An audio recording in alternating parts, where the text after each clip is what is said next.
SIR के पहले चरण के बाद देखिए बिहार में ड्राफ्ट मतदाता सूची जारी कर दी गई है। राजनीतिक दलों को ड्राफ्ट की कॉपी सौंप दी गई है।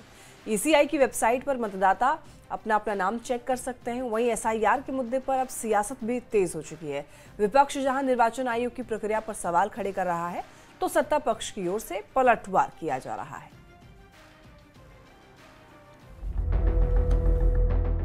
बिहार में होने वाले आगामी विधानसभा चुनाव को ध्यान में रखते हुए चुनाव आयोग ने शुक्रवार को वोटर लिस्ट का मसौदा यानी ड्राफ्ट जारी कर दिया।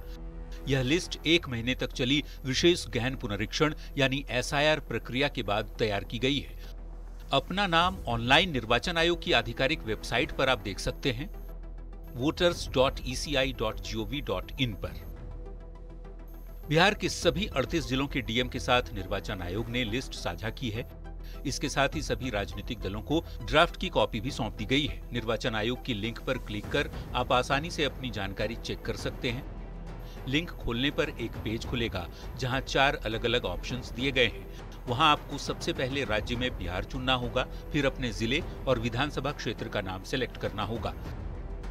मतदाता सूची पुनरीक्षण अभियान पर विपक्ष लगातार सवाल उठा रहा है। विपक्षी दलों का आरोप है कि जिन लोगों के पास दस्तावेज नहीं है, उनका नाम लिस्ट में नहीं जोड़ा जा रहा, जिससे कई योग्य मतदाता बाहर हो जाएंगे। किस आधार पर आप कह रहे हैं कि यह डबल है, इसका नाम ट्रेसलेस है? क्या इसका आधार है? तो उन्होंने क्या जवाब दिया? कोई संतोष, उन्होंने कहा कि बीएलओ की जो रिपोर्ट किया उसके आधार पर कोई, हम लोगों ने कहा कि भाई कानूनी प्रावधान है कि किसी का नाम आप अगर मतदाता सूची से हटाते हैं तो उसको नोटिस करना है। तो इतने मतदाताओं का नाम आपने हटा दिया, किसी को नोटिस आपने नहीं किया, तो यह तो जो है कानून का खुला उल्लंघन है। विपक्ष के आरोप पर डिप्टी सीएम विजय सिन्हा ने पलटवार किया है। विजय सिन्हा ने विपक्ष पर संवैधानिक संस्थाओं के अपमान करने और जनता को भ्रमित करने का आरोप लगाया है।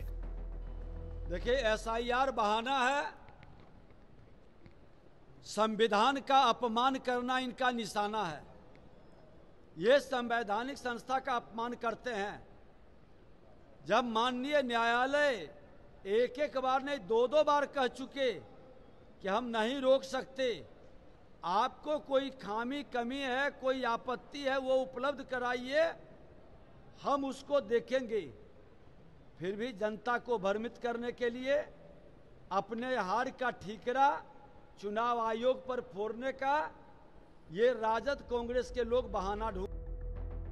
बिहार से शुरू हुई एसआईआर की प्रक्रिया पूरे देश में लागू की जाएगी।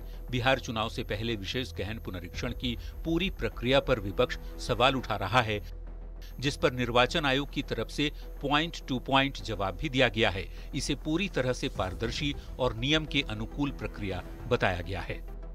न्यूज़ 18 के लिए पटना से रवि एस नारायण के साथ ब्यूरो रिपोर्ट।